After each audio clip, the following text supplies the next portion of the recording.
नमस्कार, आप देख रहे हैं टोटल टीवी। मैं हूं सौरभ जौहरी। हमारी खास पेशकश में आपका स्वागत है।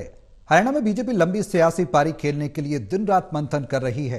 पीएम मोदी के साथ हुई हाई लेवल बैठक के बाद से ही जिन प्रदेशों में बीजेपी अध्यक्ष का चुनाव होना बाकी है, उनको जल्द प्रदेश अध्यक्ष के चुनाव के लिए कह दिया गया है। हरियाणा में बीजेपी का अगला अध्यक्ष कौन होगा, इसका फैसला किसी भी वक्त सामने आ सकता है। बीजेपी प्रदेश अध्यक्ष की रेस में फिलहाल सबसे आगे मौजूदा अध्यक्ष मोहनलाल बडौली का ही नाम चल रहा है। बडौली के साथ ही रेस में 5 नाम शामिल हैं। पंजाबी चेहरे के रूप में संजय भाटिया, जगमोहन आनंद, जाट चेहरे के रूप में महिपाल ढांडा, कैप्टन अभिमन्यु और ब्राह्मण चेहरे के रूप में मुकेश गौड़ का नाम चल रहा है। ऐसे में जिलाध्यक्षों को लेकर पार्टी पहले ही तैयारी कर चुकी है। अब प्रदेश अध्यक्ष की जिम्मेदारी क्या बडौली के कंधों पर ही रहेगी या फिर प्रदेश में पार्टी नेतृत्व परिवर्तन कर सकती है, यह सवाल है।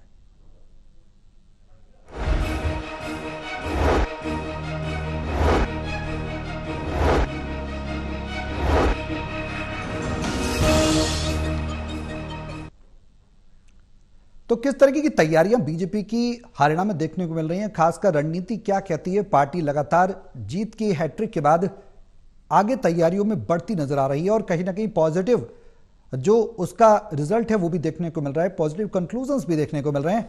अब बीजेपी का प्रदेश अध्यक्ष कौन होगा, इस बात के लेकर सियासत गरमाई हुई है। बडौली होंगे, ये पंजाबी समुदाय से होगा, जाट समुदाय से होगा, ब्राह्मण चेहरा होगा, क्या कुछ होगा। अगर ब्राह्मण चेहरा बडौली भी हैं, क्या उनको रिप्लेस किया जाएगा, रणनीति पार्टी की क्या कुछ कहती है, तमाम सवाल हैं जिनके जवाब तलाशेंगे। हमारे सहयोगी हमारे साथ मौजूद हैं। हिसार से टोटल टीवी के estate editor doctor Mahesh Kumar और पानीपत से टोटल टीवी के एस्टेट एडिटर देवेंद्र कुथुरी हमारे साथ चर्चा में जुड़े हुए हैं। आप सभी के साथ मैं चर्चा को आगे बढ़ाऊं, लेकिन उससे पहले एक रिपोर्ट दिखाते हैं। रिपोर्ट देखिए, फिर करेंगे चर्चा शुरू।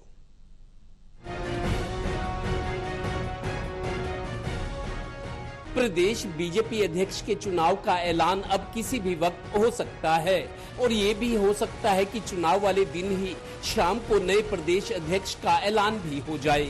दरअसल बीजेपी हाईकमान ये सब जल्द करना चाहता है। करीब आधा दर्जन राज्यों में बीजेपी के नए अध्यक्षों का ऐलान होना है। पार्टी के बड़े नेता अरुण सिंह को प्रदेश अध्यक्ष के लिए हरियाणा का प्रभारी लगाया गया है। वो भी हरियाणा का दौरा किसी वक्त कर सकते हैं। यानी बीजेपी जो करती है वो फटाफट और डंके की चोट पर करती है। 13 प्रांतों में अब तक हमारे भारतीय जनता पार्टी के प्रदेश अध्यक्षों की नियुक्ति हुई है।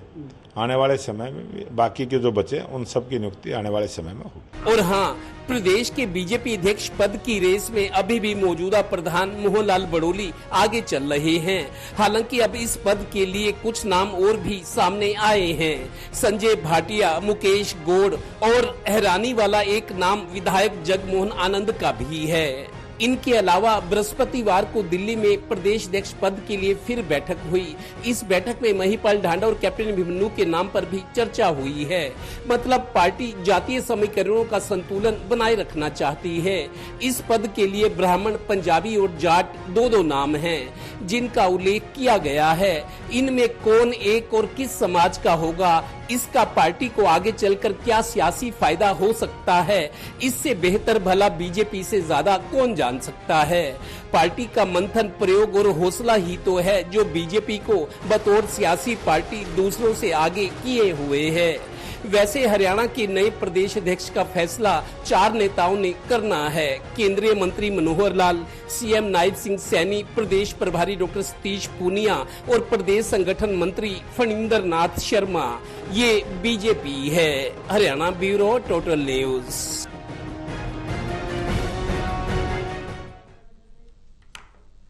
तो बीजेपी का अगला प्लान आखिर कहता क्या है, सवाल ये बेहद अहम है, क्योंकि पार्टी की जो परफॉर्मेंस है वो कहीं ना कहीं ये बता रही है कि पार्टी किसी भी तौर पर कोई कोताही नहीं बरतना चाहती। देवेंद्र, क्या कहती हैं तैयारियां और क्या कहती हैं ये मैराथन मंथन, और जो पार्टी के अंदर जो दौर चल रहा है बैठकों का, उसको लेकर क्या कुछ रणनीति, किस तरीके की सुगबुगाहट देखने को मिल रही है?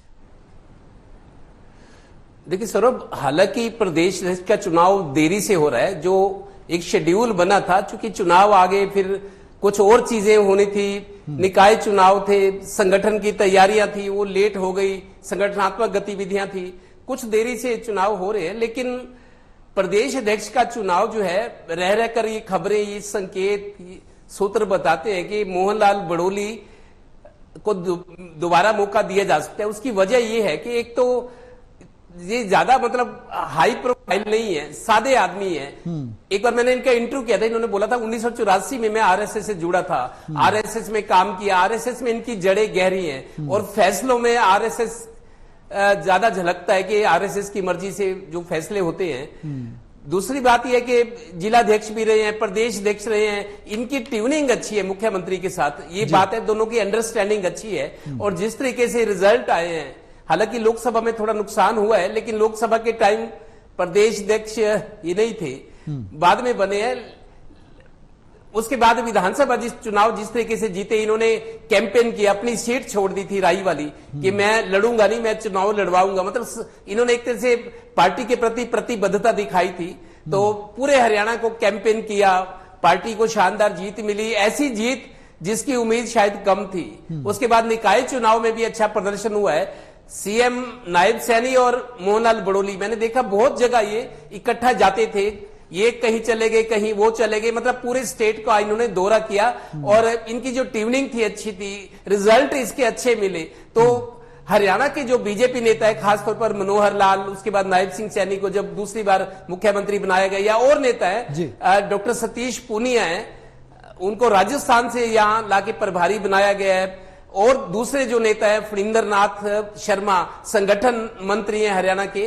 तो बीजेपी नेताओं ने जो रिजल्ट दिया है, जो परफॉर्मेंस दिखाई है, हाईकमान उससे गदगद है, खुश है। ये तो तय है कि नए प्रदेश अध्यक्ष का चुनाव हाईकमान की मर्जी से होगा, हाईकमान की परमिशन से। लेकिन इस मामले में मेरे को लगता है हरियाणा के नेताओं पर पार्टी भरोसा करेगी। ये जरूर है कि जो नेता जैसे मनोहर लाल है, नायब सैनी है, डॉक्टर सतीश पूनिया और चौथे संगठन मंत्री हैं, जिन्होंने संगठन को चलाना है। अभी कोई चुनाव ऐसा है नहीं कि पार्टी किसी दबाव में हो या कोई खतरा हो, तो हाईकमान इनको फ्री हैंड दे रहा है। लेकिन ये जरूर है कि जो भी सिफारिश ये करेंगे उस मुताबिक फैसला होगा मेरे हिसाब से। तो कुल मिलाकर प्रदेश अध्यक्ष की दौड़ में कुछ नए नाम जरूर जुड़े हैं। कल भी दिल्ली में मीटिंग हुई है बृहस्पतिवार को, और सूत्र ये बता रहे कि महिपाल ढांडा, जिनका नाम पहले भी कभी प्रदेश अध्यक्ष, जब ओपी धनखड़ को बदला गया था तो महिपाल ढांडा को रिप्लेस करने की इस तरह की जानकारी आ रही थी, क्योंकि ओपी धनखड़ के काफी करीब हैं और उनके नीचे काम किया जब वो राष्ट्रीय अध्यक्ष किसान मोर्चा के। महिपाल ढांडा हरियाणा के किसान मोर्चा के अध्यक्ष थे, वैसे भी इनका साथ है। ओपी धनखड़ जब बदल कर जा रहे थे तो ये सुगबुगाहट थी कि शायद महिपाल ढांडा को ये पद दिया जाए। तो ओपी धनखड़ तब तो नहीं करवा सके, लेकिन अभी भी महिपाल ढांडा का नाम, और कैप्टन अभिमन्यु, चूंकि कैप्टन अभिमन्यु अभी उनके पास कोई दायित्व है नहीं, चुनाव हार चुके हैं, अब उनको मुख्य धारा में रहना है और हरियाणा में ही उनको सक्रिय रहना है, क्योंकि आगे चुनाव आएंगे। चुनाव ना भी लड़े, चुनाव में जो ड्यूटी होती है, पार्टी के प्रति जो जिम्मेदारियां होती है, उनको निभाना होता है। तो कैप्टन अभिमन्यु का नाम चला है, महिपाल ढांडा का। इसके अलावा मोहनलाल बड़ोली का नाम अभी भी आ गया, लेकिन चूंकि संजय भाटिया ने अपनी लोकसभा सीट मनोहर लाल जी के लिए छोड़ दी और उसके बाद उनके पास भी कोई काम नहीं है, कोई कमेटी बनी हुई है राष्ट्रीय स्तर की, उसमें खाली मेंबर है, तो संजय भाटिया इंतजार कर रहे हैं। अगर मोहनलाल बड़ोली को बदला जाता है, क्योंकि उनका वो एक रेप वाला जो केस चल रहा है, उसमें कहीं पार्टी की थोड़ी बहुत छवि खराब हुई है जैसा माना जाता है, लेकिन उनको क्लीन चिट मिलने के बाद उनकी दावेदारी मजबूत हुई है। अगर मोहनलाल बड़ोली को बदला जाता है तो ब्राह्मण उनकी जगह मुकेश गौड़ है, और दो जाट कम्युनिटी को अगर साथ लेकर चल रहे हैं, जैसे जातीय समीकरण संतुलन बीजेपी ने विधानसभा चुनाव से ज्यादा सक्रियता से काम किया है। एक तरफ महिपाल ढांडा है, दूसरी तरफ कैप्टन अभिमन्यु है। ऐसे ही पंजाबी कोटे से, क्योंकि संजय भाटिया पंजाबी समाज से आते हैं, तो करनाल के जो विधायक हैं बीजेपी के, जगमोहन आनंद और मनोहर लाल के काफी करीबी हैं। मनोहर लाल की मर्जी और आशीर्वाद से उनको विधायक का टिकट मिला था, करनाल से जीते हैं, वो विधायक है। तो दो पंजाबी, दो जाट कम्युनिटी के और दो ही ब्राह्मण, इन्हीं में से किसी एक को बनाया जाएगा। किसको बनाया जाएगा वो समय बताएगा, लेकिन ये है कि जातीय समीकरण संतुलन, सभी जातियों को साथ लेकर मान सम्मान उनका, क्योंकि विधानसभा चुनाव जीतने के बाद बीजेपी इस बिंदु पर, इस मुद्दे पर ज्यादा सक्रिय ही है ना, उस तरह की फीलिंग भी कराना चाहते हैं कि सब जातियों को हम साथ लेकर चलेंगे। लिहाजा फैसला अब किसी भी, जो मेरे सूत्र बता रहे हैं, किसी भी टाइम, क्योंकि 20 अप्रैल के तुरंत बाद राष्ट्रीय अध्यक्ष के चुनाव के लिए परसों पीएम के यहाँ पे बैठक हुई है, तो किसी भी टाइम ये चुनाव प्रदेश अध्यक्ष करवाया जा सकता है। और ये भी खबर है कि चुनाव के साथ साथ शाम तक शायद ऐलान भी हो जाए, क्योंकि राष्ट्रीय अध्यक्ष के चुनाव की प्रक्रियाओं को पूरा करना है। जी महेश, क्या लग रहा है इन तमाम सियासी सुगबुगाहट के बीच, तमाम नामों की चर्चा है, इसके बीच क्या कुछ नजर आ रहा है? बडौली रहेंगे, बडौली नहीं रहेंगे तो कौन होगा? ये तमाम सवाल अब गहराने लगे हैं। और बडौली रहेंगे तो क्यों रहेंगे, उसका आधार भी जानते हैं कि विधानसभा में जिस तरह से जीत हुई और बड़ी जीत हुई, लोगों को जोड़ने का काम उन्होंने किया, खुद चुनाव नहीं लड़े, क्या ये आधार हो सकता है? क्यों ये तमाम सवाल अब गहराने लगे? देखिए, आपके तमाम सवालों का जवाब मैं सिलसिलेवार देने की कोशिश करूंगा। यहाँ पर सबसे पहला सवाल आप कर रहे हैं कि मोहनलाल बडोली क्या होगा क्या नहीं होगा। दरअसल जो मुझे लगता है और सूत्र जो जानकारी दे रहे हैं उसके मुताबिक ये बात तक कही जा सकती है कि बेहद प्रबल संभावना यहाँ पर नजर आ रही है कि मोहनलाल बडोली को ही एक बार फिर भारतीय जनता पार्टी जिम्मेदारी दे सकती है। वजह क्या है? वजह विधानसभा चुनाव का परफॉर्मेंस, जिस तरह का परफॉर्मेंस निकलकर सामने आया है उसकी उम्मीद पार्टी के शीर्ष नेतृत्व को भी नहीं थी, लेकिन उससे बेहतरीन परफॉर्मेंस देखने को मिला। उसका फायदा यहां पर दिया गया है। नायब सिंह सैनी तो एक बार फिर से मुख्यमंत्री बना दिए गए, लेकिन यहां मोहनलाल बडोली को क्या मिला, ये एक सवाल सामने खड़ा है। ज्यादातर लोग ये जानते हैं कि मोहनलाल बडोली ने चुनाव लड़ने से इनकार किया, ये कहा कि वो लोकसभा का चुनाव हार चुके हैं। सोनीपत सीट से पार्टी ने उन्हें टिकट दिया था, लेकिन लोकसभा चुनाव हारने के बाद उन्हें जो है प्रदेशाध्यक्ष की जिम्मेदारी दी गई और उसके बाद विधानसभा चुनाव जब सामने आए तो ज्यादातर लोग ये जानते हैं कि उन्होंने चुनाव लड़ने से इनकार किया, जबकि हकीकत यह है कि मोहनलाल बडोली खुद विधानसभा का चुनाव लड़ना चाहते थे, लेकिन पार्टी के शीर्ष नेतृत्व की तरफ से इस पर इनकार कर दिया गया। उन्होंने कहा कि आप चुनाव मैदान में खुद नहीं उतरेंगे, बल्कि आपको चुनाव लड़वाने का जो काम है वो करना है। तो ऐसे में विधानसभा चुनाव खुद मोहनलाल बडोली लड़ना तो चाहते थे, लेकिन पार्टी नेतृत्व की तरफ से इस पर इनकार कर दिया गया था। अब यहाँ पर कंपनसेट करने की जरूरत पड़नी थी और वही जरूरत इस वक्त सामने खड़ी है कि मोहनलाल बडोली को आखिर इनाम में क्या दिया जाए। नायब सिंह सैनी को तो एक बार फिर से मुख्यमंत्री बना दिया गया, लेकिन एक बेहतरीन परफॉर्मेंस देने के लिए जो टीम वर्क यहाँ पर देखने को मिला था मोहनलाल बडोली का बतौर प्रदेशाध्यक्ष और बतौर मुख्यमंत्री नायब सिंह सैनी, तो टीम वर्क ये माना जा रहा था। तो टीम वर्क में टीम का एक हिस्सा अभी तक ऐसा है जिसे कंपनसेट नहीं किया गया, जिसे इनाम नहीं दिया गया। तो इनाम के तौर पर मुझे लगता है कि मोहनलाल बडोली को प्रदेशाध्यक्ष की जो जिम्मेदारी एक बार फिर से दी जा सकती है। हालांकि हिमाचल के यौन शोषण के मामले में उन्हें जरूर परेशानियों का सामना करना पड़ा, लेकिन बहुत जल्द ही इस मामले से निकलने में कामयाब यहां पर नजर आ रहे हैं मोहनलाल बडोली। तो ऐसे में वो जो काली छाया उनके ऊपर, उनके व्यक्तित्व पर पड़ी थी, उसे एक तरीके से दूर किया गया है और अब मुझे लगता है कि रास्ता पूरी तरह साफ है। अगर आप दूसरे नाम का जिक्र करें तो दूसरा नाम यहां पर संजय भाटिया का माना जा सकता है। सबसे बड़ी वजह क्या है कि यहां पर मनोहर लाल खट्टर का जो आशीर्वाद है अभी भी यहाँ पर संजय भाटिया के साथ माना जा रहा है और यही वजह है कि यहाँ पर संजय भाटिया भी प्रबल दावेदारी में सामने खड़े नजर आ रहे हैं। अगर तीसरे नाम का आप जिक्र करें तो यहाँ पर मुझे लगता है कि अजय गौड़ एक महत्वपूर्ण नाम हो सकता है। अजय गौड़ दरअसल कौन है? अजय गौड़ फरीदाबाद के एक जिलाध्यक्ष भी रहे हैं भारतीय जनता पार्टी को और फंड्स मैनेजर उन्हें माना जाता है कि भारतीय जनता पार्टी को जो समझने वाले लोग हैं वो अजय गौड़ की पहचान मौजूदा वक्त में फंड्स मैनेजर के रूप में करते हैं। तो ऐसे में अजय गौड़ भी यहाँ पर प्रदेशाध्यक्ष की जो फाइनल लिस्ट हो सकती है उस पर अपनी निगाह टिकाए हुए हैं। हो सकता है कि उन्हें थोड़ी सी कोई संभावनाएं दिखे, लेकिन फिलहाल जो सबसे बड़ा नाम है, सबसे प्रबल संभावना एक बार फिर से रिपीट किए जाने की है, मोहनलाल बडोली को ही ये जिम्मेदारी मिलेगी। जिक्र यहाँ पर कैप्टन अभिमन्यु का भी किया गया। तो कैप्टन अभिमन्यु मुझे लगता है कि पिछले करीब 1.5 दशक का मैं जिक्र करूं तो हर बार जब भी प्रदेशाध्यक्ष बदला गया कैप्टन अभिमन्यु का नाम जरूर चलाया गया, लेकिन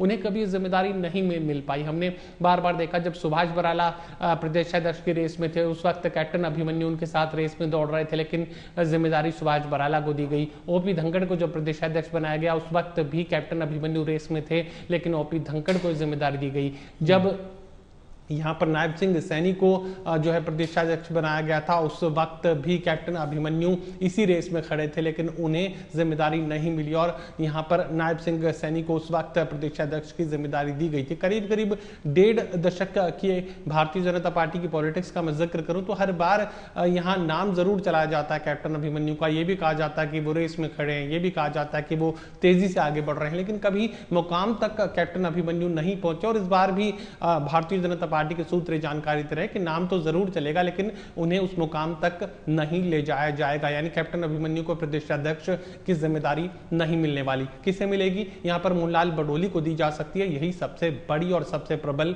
संभावना नजर आ रही है। देवेंद्र, जो हम चर्चा कर रहे हैं उसमें सबसे बड़ा जो इम्पैक्ट अगर हम खोजने की कोशिश करें तो प्रदेश अध्यक्ष बनाए रखने की जो पुराना नाम है अगर उसको कंटिन्यू किया जाए या परिवर्तन किया जाए, अगर माना जाए कि बडोली को ही अगर ये जिम्मेदारी दी जाती है तो क्या राजनीतिक तौर पर इसका फायदा बीजेपी को मिलेगा? अगर हम उस पर बात करें तो क्या पार्टी और ज्यादा मजबूत होकर उभरेगी? क्योंकि विधानसभा चुनाव में नतीजे पार्टी के पक्ष में ही रहे, बड़ा मैंडेट जनता ने दिया। क्या आने वाले समय में पार्टी इस पर भी विचार कर सकती है? देखिए सौरभ, 3 साल का कार्यकाल है, जिलाध्यक्ष हो या प्रदेश अध्यक्ष हो, क्योंकि जब प्रदेश अध्यक्ष बदले जाते हैं तो जिलाध्यक्ष भी बदले जाते हैं, तो 3 साल का कार्यकाल है। आज से अगर हम 3 साल माने तो चुनाव तो कहीं है नहीं अभी 4.5 साल तक। मई 2024 में मोदी जी वाले चुनाव लोकसभा के हुए हैं और अक्टूबर में हरियाणा के होते, हर बार 5-6 महीने का अंतर रहता है।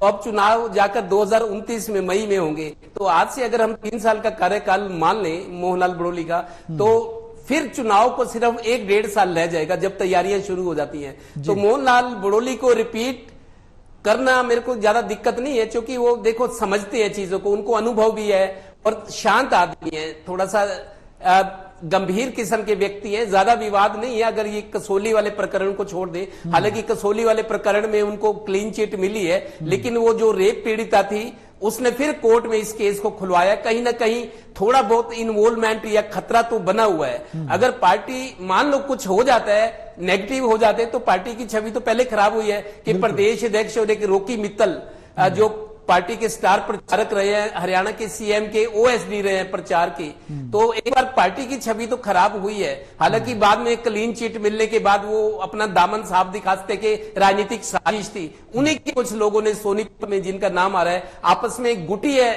ये एक राजनीति थी जी। तो उसमें अभी देखिए केस वो चल रहा है। या ये भी होता है कि बीजेपी में ये भी कहा जाता है कि एक को मौका मिल रहा है तो उसके बाद जो इंतजार करे तो मौका तो उसको भी मिलना चाहिए, सबको मौका मिलना चाहिए, ताकि एक कंपेयर भी किया जा सके कि किसके कार्यकाल में अच्छा काम हुआ है। तो मोहनलाल बडोली के खिलाफ ज्यादा बात जाती नहीं। मान लो उनको बदल दे तो लोग उनको क्या, अब उनको सांसद बना नहीं सकते, विधायक मंत्री बना नहीं सकते हैं, सीनियर नेता है, तो उनको कहीं ना कहीं तो उनकी प्लेसमेंट होगी ना। तो चूंकि अभी मौजूदा फ्रेम में सेट है, वो उनको अनुभव भी है और कोई चुनाव भी नहीं है, तो मेरे को लगता है मोहनलाल बडोली अभी भी रेस में आगे हैं। लेकिन विकल्प अभी सामने है। कल पूरी दिल्ली में जो बैठक हुई है, काफी देर तक मंथन हुआ है। और मैं आपको बता दूं, अरुण सिंह जो महासचिव स्तर के बड़े पदाधिकारी हैं, उनको ऑब्जर्वर, उनको प्रभारी बनाया गया कि आप हरियाणा के प्रदेश का चुनाव कराओगे। वो आएंगे हरियाणा में 1-2 दिन में। जैसे ही चुनाव का ऐलान होगा कि हरियाणा के प्रदेश अध्यक्ष, बाकी यूपी में, कर्नाटक में, मध्य प्रदेश में, महाराष्ट्र में, पश्चिम बंगाल में, कई जगह भी प्रदेश अध्यक्ष का फैसला होना, उनमें हरियाणा भी है। तो अरुण सिंह को हरियाणा की जिम्मेदारी दी गई है कि वो लोगों की पसंद क्या है, जरूरत क्या है पार्टी की, जमीनी हकीकत को जानकर वो अपनी रिपोर्ट हाईकमान को दें। तो अरुण सिंह को जिम्मेदारी दी गई और ये खबर है कि 1-2 दिन में कभी भी हरियाणा आ सकते हैं। और ये भी खबर है सौरभ कि किसी भी टाइम हाईकमान की तरफ से ये फैसला सामने आ जाए कि चुनाव फलानी तारीख को 2 दिन बाद, 3 दिन बाद होना है, तो एकदम सरगर्मियां और बढ़ जाएंगी। तो हो तो 2-3-4 दिन में कभी भी होता है और जल्दी होना है। लेकिन तैयारियां सारी हाईकमान लेवल पे कर ली गई हैं। और हरियाणा के जो बड़े नेता है मनोहर लाल, मैं आपको बताऊं, जब मनोहर लाल मुख्यमंत्री थे तो ऊपर के दिल्ली में बैठे बड़े नेता थोड़ा निगरानी करते थे, जो सारी चीजें हमारे सामने थी। लेकिन जब मनोहर लाल जी को केंद्र में ले जाया गया, क्योंकि मनोहर लाल प्रधानमंत्री नरेंद्र मोदी और अमित शाह जी के बहुत विश्वास पात्र और भरोसे के आदमी हैं। जब जाट आंदोलन हुआ था हरियाणा में, इनको बदलने की, रिप्लेस करने की इनके खिलाफ मुहिम बड़ी थी। लेकिन जो इन बड़े नेताओं ने, प्रधानमंत्री ने और अमित शाह ने, उनको लगता है कि हमारे भरोसे का आदमी है, चलिए कोई नहीं, सीख जाएगा, हमारी एसेट है। ये कुछ बीजेपी नेताओं ने कहा था, मनोहर लाल हमारी एसेट है, हमारे प्रति लॉयल है, पार्टी के प्रति लॉयल है। तो इनको मौका दिया गया था, भाई आप कंटिन्यू करो जाट आरक्षण आंदोलन के बाद। तो 10 साल तक, 9.5 साल तक मुख्यमंत्री रहे हैं। अब जैसे एक चीज और है, अभी ये करनाल लोकसभा से सांसद हैं, करनाल के तहत पानीपत भी आता है। आज मनोहर लाल को आना था पानीपत में, अफसरों से मीटिंग लेनी थी, जो केंद्रीय योजनाएं हैं उनकी समीक्षा होनी थी। हालांकि वो टल गया मामला आज। लेकिन मैं देख रहा हूं पिछले कई हफ्तों से लगातार करनाल पानीपत आ रहे हैं। मेरे को नहीं लगता पिछले 20 साल में जो भी करनाल का सांसद रहा है, जिसमें पानीपत भी आता है लोकसभा में, कोई सांसद इतना एक्टिव रहा हो जितने मनोहर लाल रहे हैं।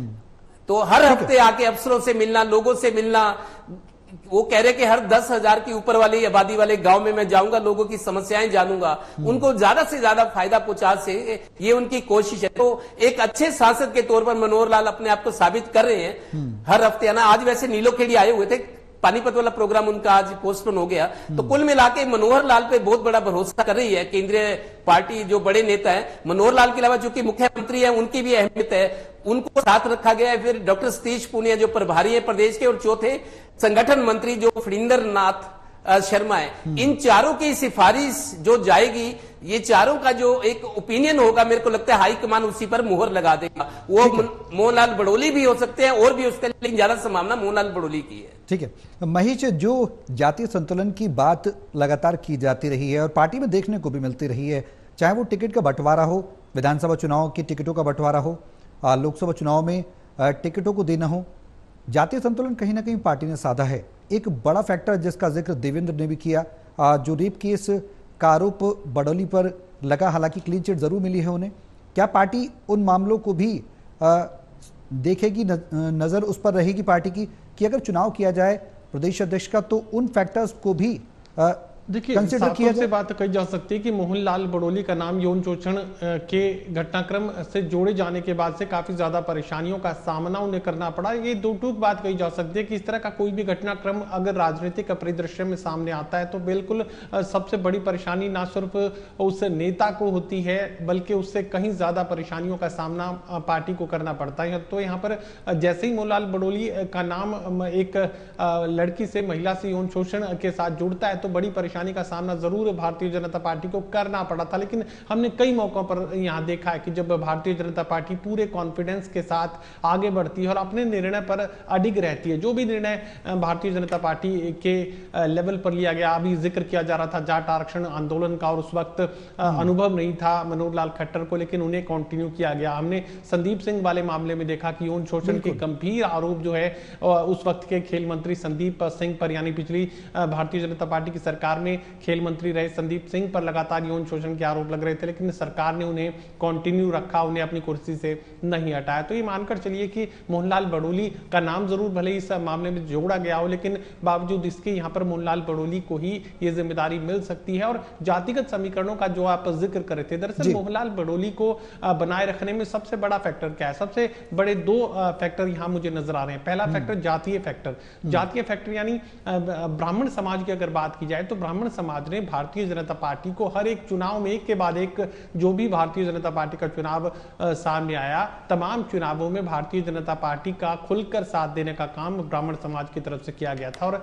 ज्यादातर नेतृत्व की भी अगर बात की जाए तो हरियाणा प्रदेश में इक्का दुक्का अगर कुलदीप शर्मा शरीखे कांग्रेस पार्टी के नेताओं को अगर छोड़ दें, इक्का दुक्का अगर नेताओं को छोड़ दें, तो बाकी जो भारतीय जनता पार्टी का नेतृत्व के जो बड़े चेहरे हैं वो भारतीय जनता पार्टी के साथ राजनीति करते हुए नजर आ रहे हैं। ब्राह्मण समाज का कोई बड़ा चेहरा कांग्रेस पार्टी के पास एक्टिव चेहरा है भी नहीं। तो ऐसे में यहाँ ब्राह्मण समाज लोकसभा का चुनाव हो, विधानसभा का चुनाव हो, नगर निगम के चुनाव हो, हमेशा से भारतीय जनता पार्टी के साथ खड़ा रहा है। तो ऐसे में यहाँ भारतीय जनता पार्टी जरूर ब्राह्मण समाज को मेंटेन करने की, उन्हें अपने साथ जोड़े रखने की कोशिश जरूर करेगी। और हिंदुत्व का मुद्दा जब भी सामने आता है, जाट और गैर जाट का मुद्दा जब भी सामने आता है, दोनों ही मुद्दे यहाँ पर फेवरेट साबित होते हैं। ब्राह्मण समाज को भारतीय जनता पार्टी अपने साथ बनाए रखती है तो हिंदुत्व का फायदा तो मिलता ही है, इसके साथ साथ जाट और गैर जाट का जब भी इलेक्शन बनता है तो यहाँ पर ब्राह्मण समाज उसमें भी महत्वपूर्ण भूमिका अदा करता है। और हमने देखा है कि भारतीय जनता पार्टी की कतारों में ही ब्राह्मण समाज के लोग ज्यादातर खड़े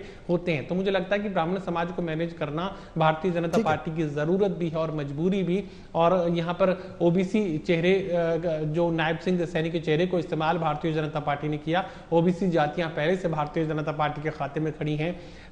डिप्राइव्ड शेड्यूल कास्ट का जो अलग से वर्गीकरण यहाँ पर अनुसूचित जातियों के आरक्षण में किया गया है, वो एक बड़े वोट बैंक में तब्दील हो चुका है भारतीय जनता पार्टी के लिए। अब डिप्राइव्ड शेड्यूल कास्ट का जो अलग से वर्गीकरण किया, कुछ खास जातियों को जो है डिप्राइव्ड शेड्यूल कास्ट में वर्गीकृत कर एक अलग से आरक्षण, जो अनुसूचित जाति का आरक्षण था, उसमें हिस्सा देने का काम यहाँ पर चूंकि बीजेपी ने किया है। तो ऐसे में अब वो तमाम जातियां भी भारतीय जनता पार्टी पार्टी के पारंपरिक वोट बैंक में तब्दील हो चुके हैं। तो यहाँ मुझे लगता है कि जाट चेहरे को सामने करने की बजाय गैर जाट चेहरा और खासकर ब्राह्मण चेहरे को अगर सामने बनाए रखती है तो भारतीय जनता पार्टी उसे ज्यादा फायदे का सौदा मानेगी। और पंजाबी की जहां तक बात है तो पंजाबी में केंद्रीय मंत्रिमंडल में यहां पर लिया गया था मनोहर लाल खट्टर को, और जिस तरीके से एक्टिव पॉलिटिक्स में हरियाणा की राजनीति में अभी भी सक्रिय हैं, अब भी मनोहर लाल खट्टर अपनी सिफारिशें कर रहे हैं। तो एक तरीके से भागीदारी तो सुनिश्चित की गई है कि पंजाबी समाज खुद को अवॉइडेड